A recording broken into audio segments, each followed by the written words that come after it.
जय श्री राम। मैं हूं पंडित अरविंद गौड़। स्वागत करता हूं आपका अपने YouTube चैनल ज्योतिष विद अरविंद गौड़ में। और हमारी आज की चर्चा का विषय है जन्म कुंडली और नवांश कुंडली के ग्रहों के तालमेल का एक बढ़िया सूत्र, एक बढ़िया सा फार्मूला जिसे आपको समझना है। मैं डिटेल में इसे समझाऊंगा, लेकिन बिल्कुल आम तरीके से उनको भी समझ में आ जाए जिन्होंने कभी ज्योतिष नहीं सीखी। इस तरीके से भी प्रयास करूंगा, इसलिए एग्जांपल्स में देखोगे तो बात समझ में आ जाएगी। लेकिन पहले इसकी एक्चुअल डिटेल्स पे चर्चा करते हैं। रूल ये कहता है कि जब भी कोई ग्रह जन्म कुंडली में उच्च राशि में हो लेकिन नवांश कुंडली में नीच राशि में चला जाए तो वो अपनी दशा में शुभ फल नहीं देगा, यानी वो शुभ काउंट नहीं होगा। उसकी दशा और अंतरदशा आएगी तो उसका प्रभाव बहुत बढ़िया नहीं आ सकता। तो ये रूल बिल्कुल क्लियर हो गया। जन्म कुंडली के अंदर उसे अपनी उच्च राशि में होना चाहिए और नवांश में एकदम उल्टा, यानी अपनी नीच राशि में होना चाहिए। एक बात हो गई। दूसरा रूल इसका एकदम उल्टा है कि जन्म कुंडली में नीच राशि में है और नवांश में उच्च राशि में चला गया तो वो शुभ ग्रह काउंट होगा, अपनी दशा और अंतरदशा में शुभ फल देगा। बिल्कुल सिंपल सी बात है। अच्छा, यहाँ अब एक और छोटी सी कमाल की चीज है कि हमारे पास कुल 9 ग्रह हैं, जिनमें से सूर्य ऐसे ग्रह हैं जो जन्म कुंडली में अगर अपनी परम उच्च अवस्था में या परम नीच अवस्था में है तो नवांश में परम उच्च या परम नीच नहीं हो सकते। ये टेक्निकल है, ये इजी करके भी अभी समझा दूंगा। क्योंकि सूर्य केवल 10 अंश तक ही अपनी उच्च राशि में या नीच राशि में होते हैं। जब वो उच्च में होंगे जन्म कुंडली में तो नवांश में इसकी स्थिति जो नीच राशि के लिए आएगी वो आएगी 20 डिग्री से लेके 23 डिग्री 20 मिनट तक, लेकिन तब तक वो परम उच्च राशि से बाहर निकल जाते हैं। तो मोटी मोटी राशि पकड़े, उच्च राशि नीच राशि तो आएगा, पर परम नीच और परम उच्च राशि पकड़ेंगे तो ये बात नहीं आएगी। आप टेबल स्क्रीन पे देखिए, उसको देख करके समझिए मैं क्या बताने की कोशिश कर रहा हूँ। बिल्कुल सिंपल है, ज्यादा मुश्किल कुछ नहीं। और इस टेबल को सिर्फ मैं दिखा रहा हूँ, वास्तविकता में इसकी जरूरत नहीं पड़ेगी, समझाऊंगा इतने अच्छे तरीके से। अच्छा, दूसरी बात, चंद्र एकमात्र ऐसा ग्रह है कि अगर जन्म कुंडली में अपनी उच्च राशि में है तो नवांश में परम नीच या किसी भी तरीके से नीच राशि में नहीं जाएगा।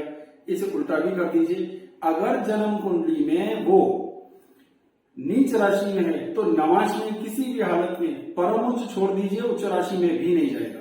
तो चंद्र इनमें से फ्री हो गया, 8 रह गए। अब इस 8 में से 3 ग्रह, जिसमें से सूर्य की मैंने चर्चा की, आप देखिए मैंने उसे अंडरलाइन भी करा है रेड कलर से, जिससे आप देख सकें कि वो परम उच्च में होगा तो परम नीच में नहीं जा सकता। नवांश में जन्म कुंडली में परम नीच का होगा तो उसमें नहीं जाएगा। ये सब टेक्निकल भाषा है, एग्जाम्पल्स में सब क्लियर हो जाएगा। मंगल ग्रह की बात करते हैं। मंगल ग्रह अपनी उच्च राशि में होता है मकर राशि के अंदर 1 डिग्री से लेकर 28 डिग्री तक, और नवांश में वो नीच राशि में चला जाएगा 20 डिग्री से लेकर 23 डिग्री तक। तो मंगल ऐसा हमारे लिए अभी पहला ग्रह आ गया कि जो जन्म कुंडली में उच्च हो तो नवांश में नीच में हो सकता है, जन्म कुंडली में नीच राशि में हो तो नवांश में उच्च राशि में हो सकता है।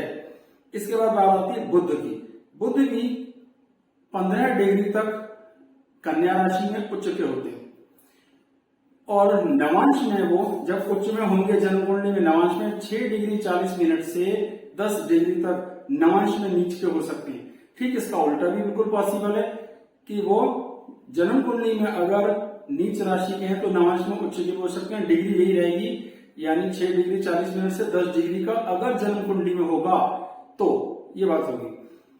शुक्र की बात करते हैं तो शुक्र पर भी यही डायलॉग लागू रहेगा जो अभी हमने चर्चा कर ली। वही 6:40 से लेकर 10 तक, यानी शुक्र ग्रह में भी अगर वो अपनी उच्च राशि में है जन्म कुंडली में तो नवांश में नीच में जा सकता है, बशर्ते शुक्र 6 डिग्री 40 मिनट से 10 डिग्री का होगा। तो बृहस्पति एक ऐसे ग्रह हैं जो परम उच्च राशि में होंगे, क्योंकि 5 ही डिग्री तक रहते हैं, तो नवांश में परम नीच राशि में नहीं जा सकते। क्योंकि अगर इन्हें हम कर्क, पूरी राशि कर्क को उच्च राशि गिनने तो नवांश में होंगे 20 डिग्री से लेकर 23 डिग्री 20 मिनट तक। इसलिए इसको भी अंडरलाइन कर दिया गया है, क्योंकि ये परम उच्च और परम नीच इसका संभव नहीं है, राशियां संभव है, ठीक है ना। एक राशि होती है, एक कुछ डिग्रियों तक गिनते हैं जिसे परम उच्च परम नीच कहते हैं। ओके, इसके बाद आ जाती है शनि की बारी। शनि में भी क्या है कि वो तुला राशि में 1 डिग्री से लेकर 20 डिग्री तक ही अपनी उच्च राशि में होते हैं, लेकिन वो नवांश में नीच में जाएंगे 20 डिग्री से लेके 23 डिग्री 20 मिनट तक। यानी अगर वो अपनी जन्म कुंडली में अपनी नीच राशि में तो नवांश में परम उच्च में नहीं हो सकते, या जन्म कुंडली में परम उच्च है तो परम नीच नहीं हो सकते। उच्च राशि और नीच राशि हो सकते हैं अगर हम पूरी राशि है 30-30 डिग्री की।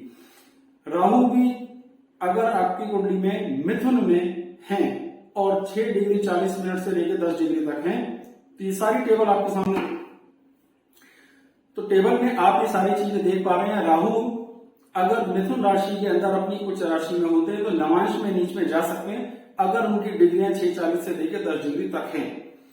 केतु भी ऐसे ही करते हैं, वो धनु राशि में अपनी उच्च राशि में होंगे और अगर वो भी 6 डिग्री 40 मिनट से लेकर 10 डिग्री तक की उनकी वैल्यू आ रही है, जो ग्रह स्पष्ट आ रहा है, तो वो भी नवांश में नीच में आ जाएंगे। सारे ग्रह टेबल आपके सामने है।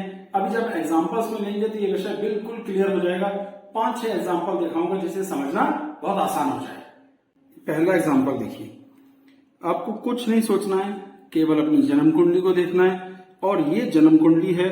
अब जैसे इसमें एग्जांपल में शनि ग्रह का दिखा रहा हूं, तो आपको अपने शनि पर ध्यान देना है। शनि 1 नंबर में है, यानी मेष राशि, मैंने रेड पेन से लिखा है, तो इसका मतलब वो अपनी नीच राशि में है, ठीक है। आधी बात तो यही क्लियर हो गई। इसके बाद बात आती है आपको नवांश कुंडली देखनी है। अब नवांश कुंडली में कहा है, वो तुला राशि जो उसकी उच्च राशि है। अच्छा, क्या होता है, जहां नीच का होगा उसके ठीक सामने वाले घर में उच्च राशि का होता है। ये बड़ा आसान सा तरीका है। तो इस एग्जाम्पल में ये है 26 जनवरी 1971 सुबह 11:40 दिल्ली का बर्थ है और मैं इन्हें वर्षों से जानता हूं।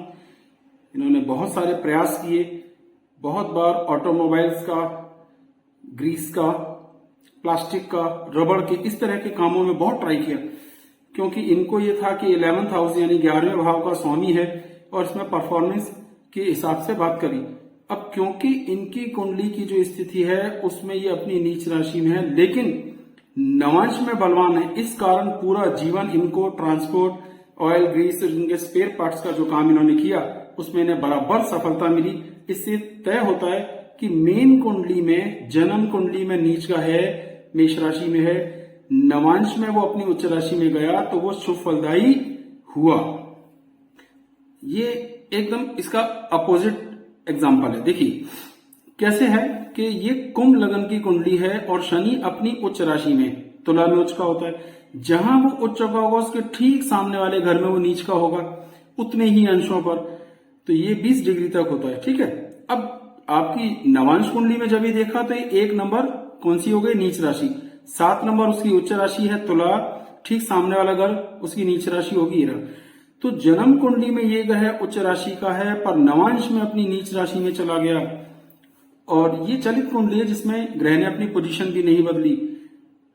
इन्हें पूरे जीवन स्वास्थ्य को लेकर थोड़ी थोड़ी दिक्कतें रही, पैरों में दर्द की शिकायतें भी रही, इन्हें मसल्स की तकलीफें भी रही, और कुछ इलेक्ट्रिक और इलेक्ट्रॉनिक्स जैसे कामों को उन्होंने किया, तो इन्हें कभी भी इनके उम्मीद के हिसाब से सफलता अभी तक नहीं मिली। तो इससे एक लमसम अंदाजा हो जाता है कि लग्नेश अपनी उच्च राशि में है पर नवांश में नीच का हुआ। आप देख पा रहे हैं, ज्यादा सोचना ही नहीं है, केवल जन्म कुंडली लेना है और अपने जो ग्रह उच्च में है, खाली शनि नहीं, किसी भी ग्रह की बात करिए या नीच में है उसको नवांश में भी चेक कीजिए, आपको ये बात क्लियर होगी। ये एक और कुंडली है 26 अप्रैल 1971 11:20 सुबह दिल्ली का बर्थ है। इस कुंडली में शुक्र ग्रह अपनी उच्च राशि में है, जिसे हमने देखना है। ये अपनी उच्च राशि में है, मीन इसकी उच्च राशि है 27 डिग्री तक। अब नवांश कुंडली में जब देखा तो ये अपनी कन्या राशि में चला गया जो इसकी नीच राशि है। अच्छा, ये उच्च है तो ठीक सामने वाली नीच राशि होगी और 6 नंबर में ही ये चला गया। तो ज्यादा आपने सोचना नहीं, जन्म कुंडली में देखना है कहां पर है, कहां उच्च और नीच है, वो मैं आपको टेबल दिखा चुका हूं पहले। तो ये उच्च राशि यहां चला गया नीच राशि। अब इनकी स्थिति ये रही कि इनकम के भाव यानी 11वें भाव का स्वामी है, उच्च राशि में है, तो इन्होंने पूरा जीवन कपड़े के काम की कोशिश की,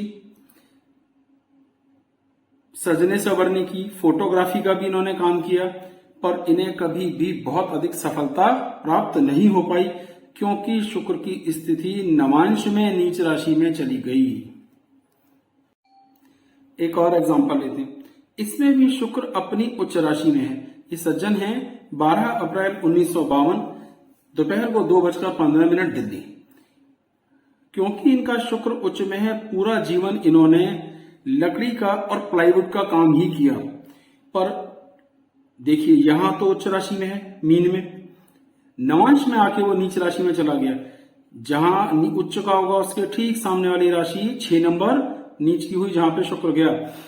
इन्हें कभी भी उम्मीदों के हिसाब से उस काम में सफलता नहीं मिली और आज भी काफी कर्ज की स्थिति इनकी कुंडली में बनती है, तो ये परेशान है। लेकिन क्योंकि देखने में ऐसा लगता था बहुत अच्छा है, काम भी करते रहे, यानी इतनी भी खराब स्थिति नहीं थी कि काम बंद कर दिया जाए, पर वो सफलता जो उम्मीदें थी इन्हें कभी नहीं मिली।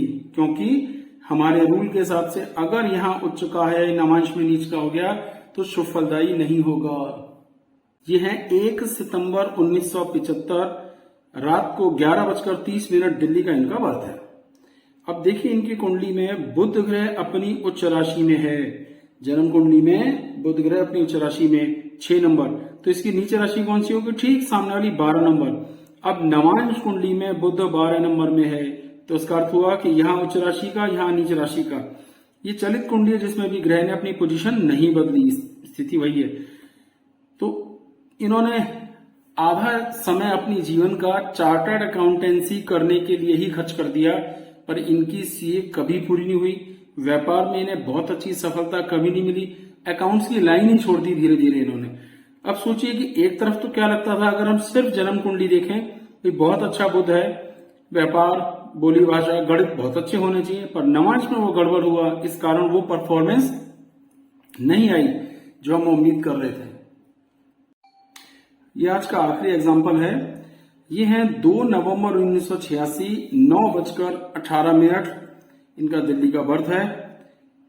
इनका जो प्रयास रहा शुरू से ही वो ये था कि ये पुलिस में अधिकारी बनना चाहते थे और इसी तरीके के इनके शौक भी थे। क्योंकि लग्न का स्वामी मंगल अपनी उच्च राशि में है, बहुत बढ़िया स्थिति है, तो देखने में तो कितना अच्छा लगा जन्म कुंडली में। अब जहां ये उच्च का होगा उसके ठीक सामने वाले घर में नीच का, यानी 4 नंबर कर्क राशि।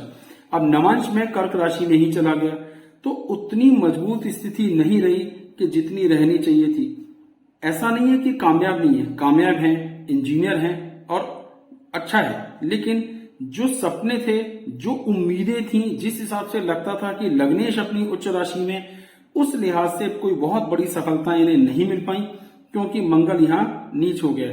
और वैसे भी इन्हें खून से संबंधित भी जो थोड़ी प्रॉब्लम्स हैं, मतलब इतनी कम उम्र से इन्हें हाई ब्लड प्रेशर की शिकायतें भी हैं। मुझे उम्मीद है कि यह विषय आपको क्लियर हो गया होगा। बहुत छोटा सी बात थी वैसे तो, कि मेन कुंडली में कहाँ है, जन्म कुंडली में कहाँ है, आपको केवल इतना ध्यान देना था जन्म कुंडली और नवांश कुंडली में कहाँ है। कुछ मत सोचिए, अपनी उंगली लीजिए, उस पर रखिए जन्म कुंडली में कहाँ है और नवांश में वहां आ रहा है कि नहीं। ज्यादा गहराई में जाना है तो उस डिग्रीज पे ध्यान दीजिए जो डिग्री उसकी दी गई है। तो जो एक 3 ग्रह जिनके नीचे लाइन खींची है वो तो परम नीच में या परम उच्च में जाएंगे नहीं, चंद्र कभी जाता नहीं है, तो बाकी 4 ग्रह जाते हैं, तो ठीक है। तो ये बड़ा इजी सा विषय था, पर ये बड़ा जबरदस्त प्रभावशाली है।